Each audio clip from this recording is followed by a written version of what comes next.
Have you ever been driving along and out of nowhere you feel this harsh, banging shift?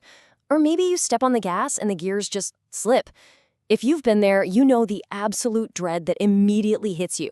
You're probably thinking, well, my transmission is totally dead, and my bank account is about to take a massive hit. But hey, hold on a second. Before you condemn the entire transmission to the scrap heap, we need to take a close look at its brain. And really, that's exactly what this explainer is all about. We're going to dive deep into understanding, diagnosing, and repairing the control center of your automatic transmission, methodically, kind of like a doctor examining a patient. Okay, so here's our roadmap for this explainer. First, we'll cover the anatomy of this brain. Then, we'll look at the symptoms of a stroke, what happens when things go wrong. After that, we're checking vitals with in-vehicle diagnostics, moving into some exploratory surgery with bench testing, and finally, we'll wrap up with rehab and preventative care. All right, let's jump right into part one, the anatomy of the brain. We need to understand this control center before we can fix it. Think of the transmission valve body as the actual, literal brain of your transmission. Now, historically speaking, these were purely hydraulic control circuits, just fluid and pressure. But today, they've evolved into these incredibly complex electronic and mechatronic units. You've got a transmission control module, or TCM, communicating directly with this crazy aluminum maze. Every single gear change completely depends on this unit routing the pressurized blood of the system, your automatic transmission fluid, with absolute pinpoint accuracy. It's really a marvel of engineering. Inside this precision machine setup, you've got a whole orchestra of parts working together to guarantee your vehicle shifts at exactly the right millisecond. First, the spool valves slide back and forth to route the fluid, while the manual valve is physically linked right to your gear shifter in the cabin. Then you have the shift and pressure solenoids. These are basically the electronic muscles. They translate computer commands into actual hydraulic action. You've also got a separator plate directing the flow between sections, check balls acting as tiny one-way hydraulic valves, and accumulator pistons. Those pistons are crucial. They act as tiny hydraulic shock absorbers so you don't literally break your neck every time the car shifts into drive. Moving on to part two, symptoms of a stroke. Let's explore what happens when this brain actually starts to misfire. Picture this. You shift into reverse, wait a painful 3 seconds, and then clunk, it suddenly slams into gear. That delayed engagement is a classic symptom. Or maybe you're driving up a steep hill and the transmission slips, or randomly starts hunting for the right gear, jumping back and forth. Or worse, suddenly you're stuck in second gear. That's the dreaded limp mode, where you're just praying you can make it to the shoulder safely while your dashboard lights up with those terrifying P0700 series codes. Honestly, it feels like a total catastrophic failure. But the crazy thing is, a faulty valve body can perfectly mimic completely worn clutches or a blown torque converter. The stakes here? Absolutely massive. There's a great point in our source material that I want to emphasize. It highlights that a simple cleaning or maybe just a cheap solenoid replacement could literally save you thousands of dollars. The golden rule here is we have to test, not guess. Never, ever replace a valve body, or worse, greenlight an entire transmission rebuild based solely on those terrifying symptoms we just talked about. So how do we test it? That brings us to part three, checking vitals. Let's talk about in-vehicle diagnostics. Just like a doctor runs blood work and takes a brain scan before doing surgery, we need a step-by-step diagnostic flow. This prevents you from blindly condemning the part by sequentially narrowing down electrical, hydraulic, and mechanical faults. Step one is always checking the transmission fluid condition. Is it bright red, or is it black, burnt, and smelling like a campfire?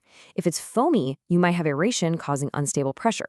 Once we check the fluid, we plug in a scan tool, take the vehicle for a road test to evaluate the shift quality under different temperatures and throttle loads, and finally, we hook up our pressure gauge. When you're scanning that live data, you're looking for a specific mismatch, specifically the commanded gear versus the actual gear. This is a huge red flag. See, the TCM takes inputs from your speed sensors, engine RPM, and throttle position to calculate exactly when to shift. It sends the command electronically. But if the actual gear doesn't change, well, we know the electronic brain gave the order, but the hydraulic brain, the valve body, failed to execute it. 55 to 90. When you're just sitting in park, this represents your typical hydraulic idle line pressure in PSI. Seeing this confirms that the baseline blood pressure of the transmission is flowing smoothly straight from the pump. But then check out this jump, 180 to 300 psi. This highlights the massive pressure range required during a stall test when the system is under a heavy load.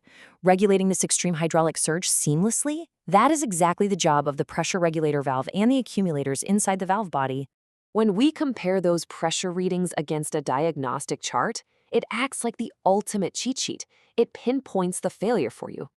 If your pressure gauge shows low pressure across the board in every single gear, you're likely looking at a systemic issue, like a weak pump or a clogged filter, not necessarily a bad valve body. But if the pressure is perfectly fine in drive, yet dangerously low only when you shift into reverse, bingo. You've isolated the hydraulic leak to one specific circuit inside the valve body. High pressure everywhere? That's usually a stuck regulator valve or a completely failed pressure control solenoid. So let's say your vital signs point to an isolated hydraulic failure.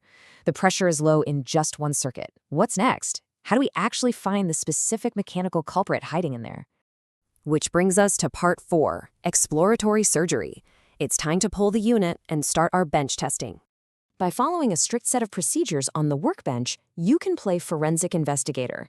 You isolate whether you're dealing with a dead electronic component, a worn hydraulic seal, or mechanical damage. Once the unit is on the bench, we carefully apply regulated compressed air to the hydraulic passages. Proper safety precautions are absolutely critical here. When you apply the air, listen closely.